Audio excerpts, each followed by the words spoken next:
Hello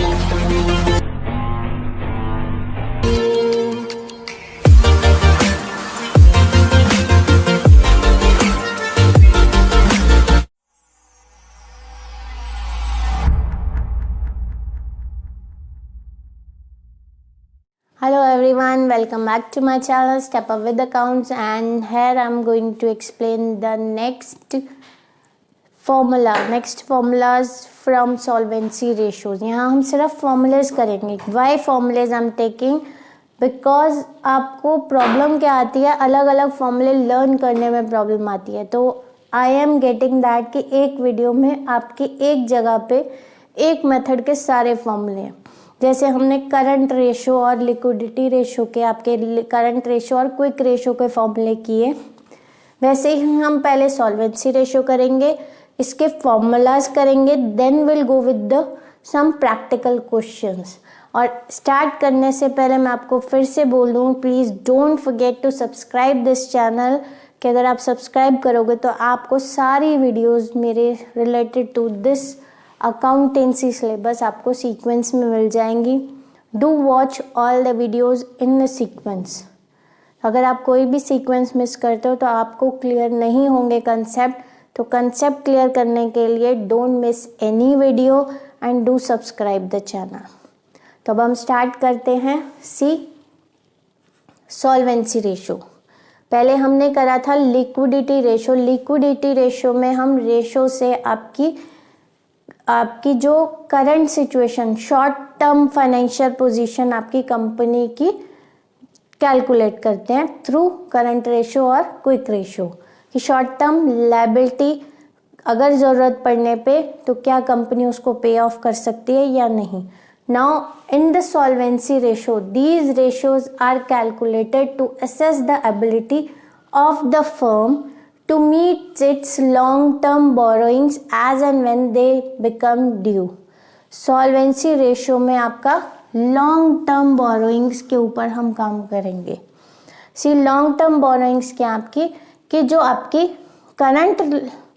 current liabilities का तो हमने लास्ट में कर लिया. मीन शॉर्ट टर्म बोरोइंग्स से की पेमेंट आपकी फर्म कर सकती है ज़रूरत पड़ने पे, वो हमने लिक्विडिटी रेशो में कर लिया.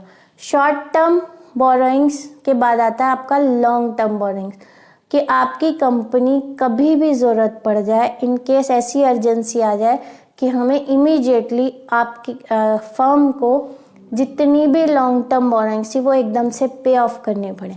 तो what would be the situation of our firm? Are they capable to fill on these long term borrowings whenever required और नॉट?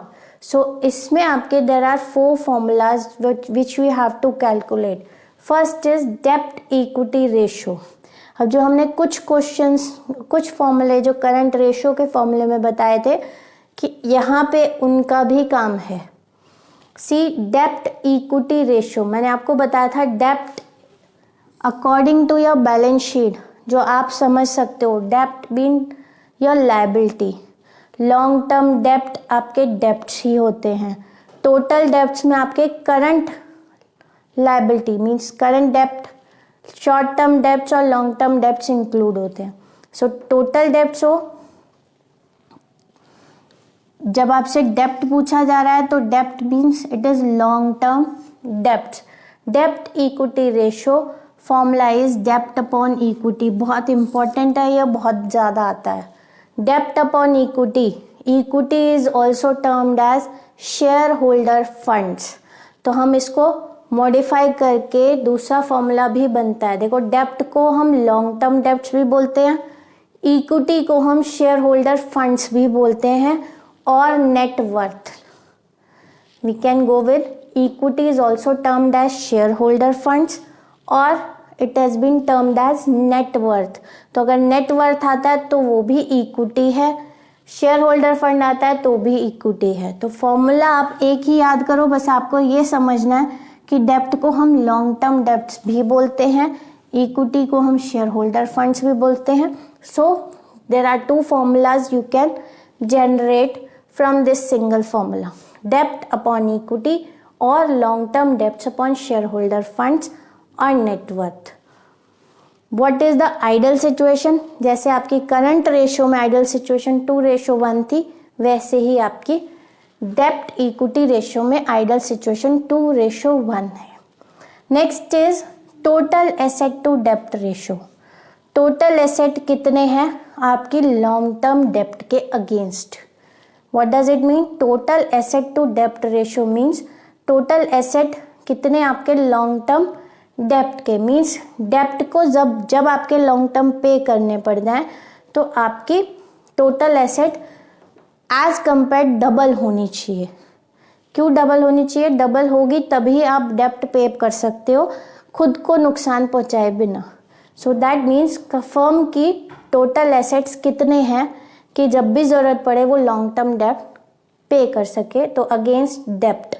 सो टोटल एसेट को आप current asset plus non current asset भी ले सकते हो, क्योंकि इसको भी फर्दर आप मॉडिफाई कर सकते हो फॉर्मूले को, तो घबराने की जरूरत नहीं। अगर आपको टोटल एसेट गिवन नहीं है तो टोटल एसेट की जगह आप करंट एसेट और नॉन करंट एसेट को प्लस कर दोगे तो आपके टोटल एसेट आ जाएंगे। डेप्ट is also termed as long term डेप्ट, तो और we can make this formula total asset upon long term debts. Clear? This ratio is usually expressed as pure ratio. Pure ratio, either it must be equal or either it must be 2:1.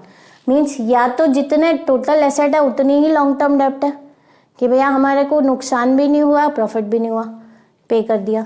यहाँ पे आपका 2:1 है तो you can easily पे, यहाँ आपकी condition firm की बहुत अच्छी है, आप इजीली पे कर सकते हो। So it can be pure ratio like 1:1 और 2:1.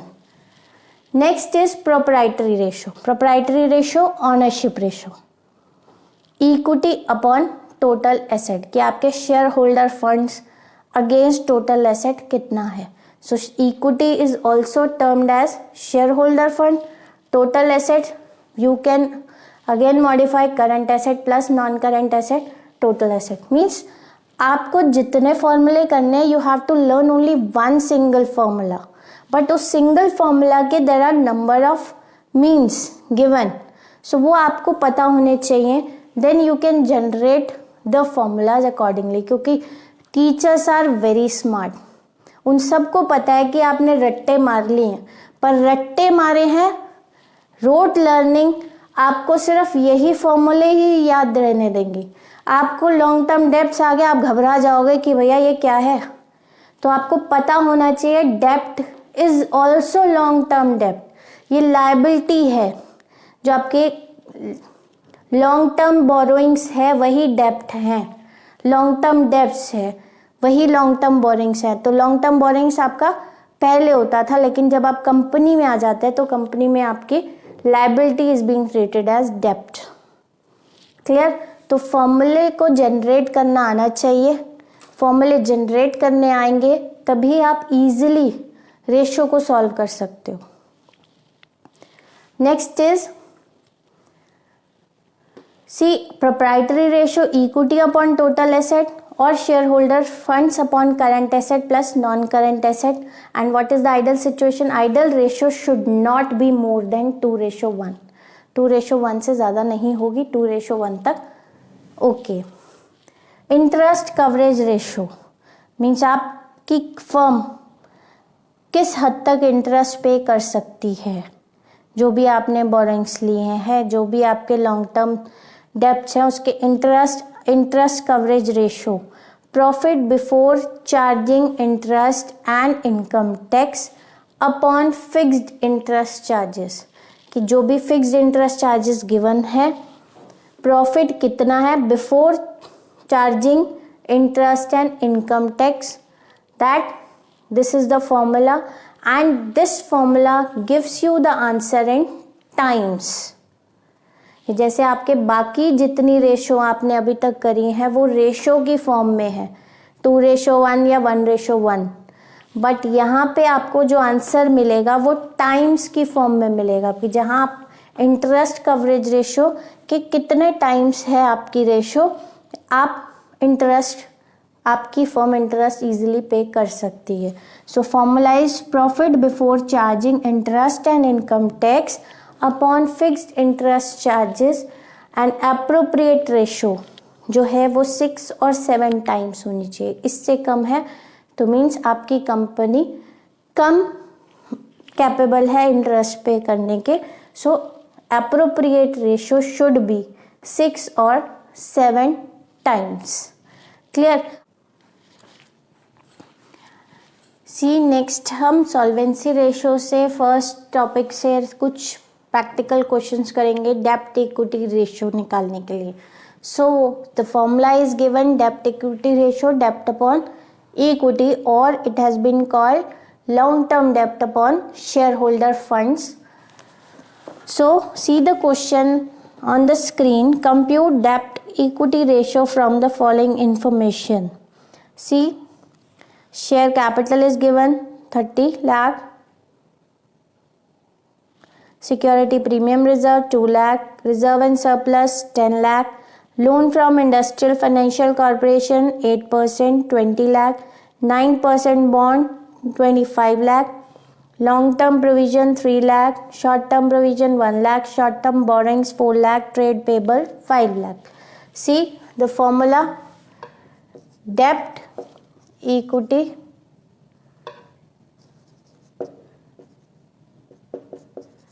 ratio.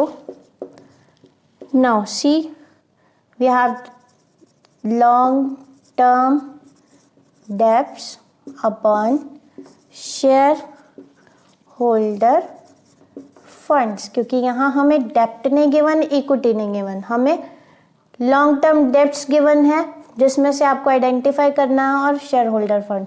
सी लॉन्ग टर्म डेप्ट्स कौन से आपके लॉन्ग शेयर कैपिटल आपका शेयर होल्डर फंड में जाएगा, security premium reserve and surplus में ऑलरेडी होता है. So this can come, first 3 items will go under your share capital, shareholder fund.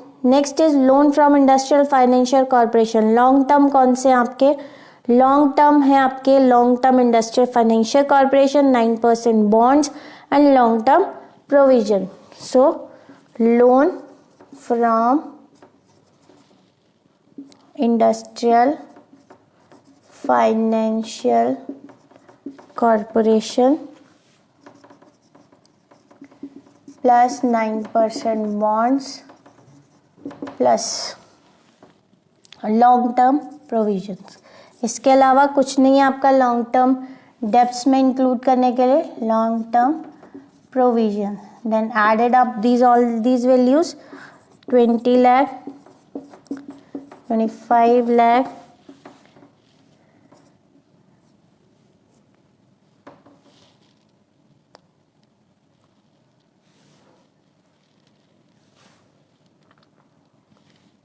plus 3 lakh is equals to 48 lakhs rupees.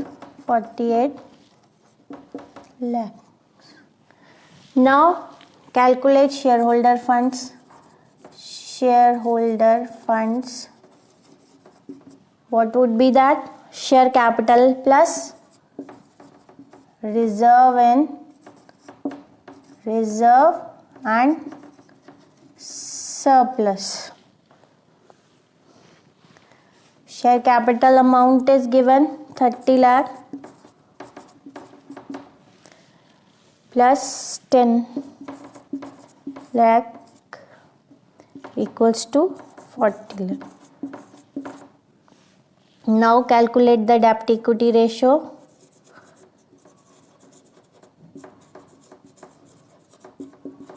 You will get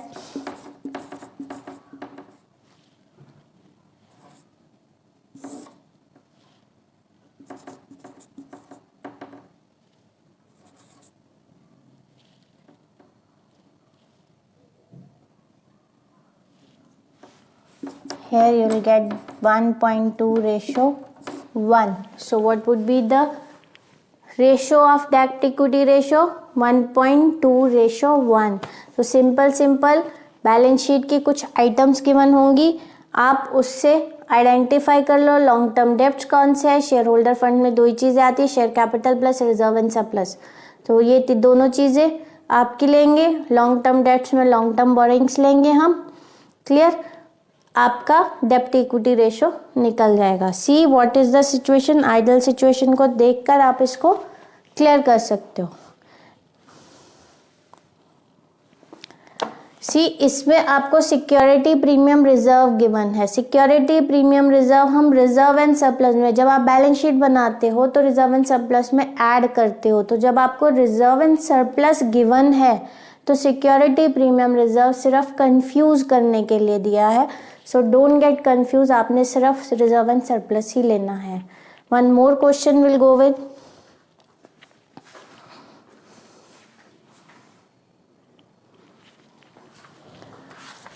see one more question related to debt equity ratio. Calculate debt equity ratio from the following. See total assets given here, total assets given, that is rupees 8,10,000.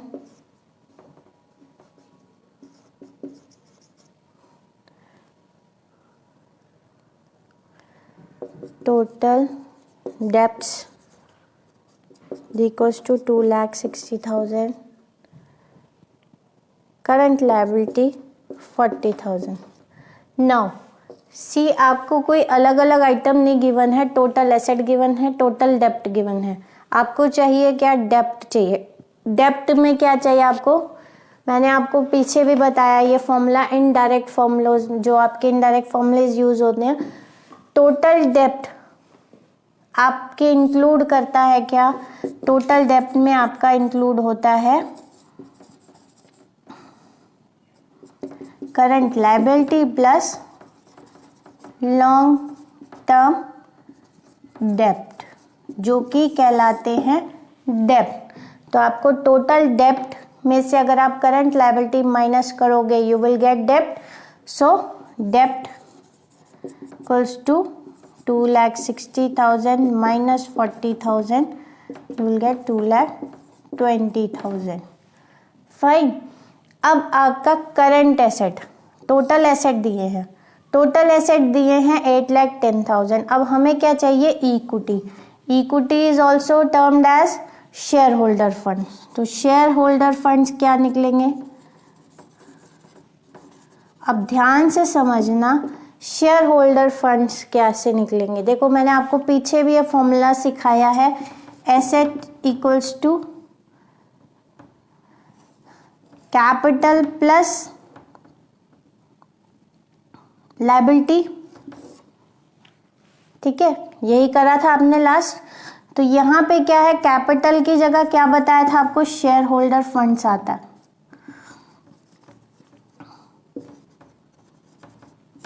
ठीक है, तो total assets में से अगर हम liability minus करेंगे तो आपके पास क्या आ जाएगा, शेयर होल्डर फंड्स आ जाएंगे। क्यों, क्योंकि फॉर्मूला ये आपका जो पहले हम फॉर्मूला यूज करते थे वो ये वाला यूज करते थे। तो उसके अकॉर्डिंग जो आपकी अब फर्म का है वो share holder funds is capital. तो अगर हम एसेट में से लायबिलिटी माइनस कर दें तो हमारे पास शेयर होल्डर फंड्स आ जाएंगे। सो टोटल एसेट माइनस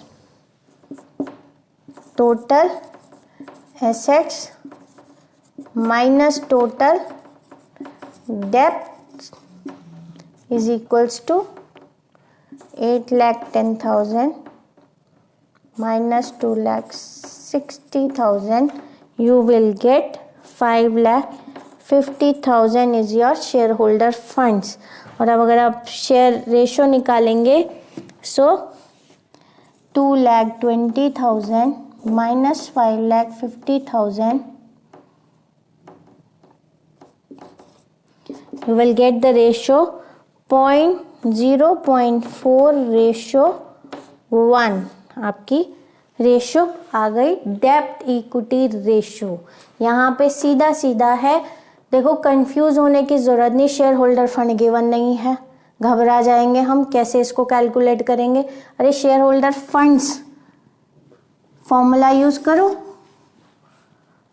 जो आपकी यही फैमिली, क्योंकि यहाँ पे जो आपका फॉर्मूला यूज होता है वो होता है total asset equals to share holder funds plus total capital. अब इससे हमने क्या किया, टोटल कैपिटल की जगह आपने किया हुआ है टोटल डेब्ट। ये फॉर्मूला मैंने कराया है, तो इसको आप जनरेट करके यहाँ से आप शेयर होल्डर फंड्स निकाल सकते हो। अब हम नेक्स्ट वीडियो में आपके डेब्ट इक्विटी रेशो की नेक्स्ट फॉर्मूले से क्वेश्चंस करेंगे। Till then, thank you and have a nice day.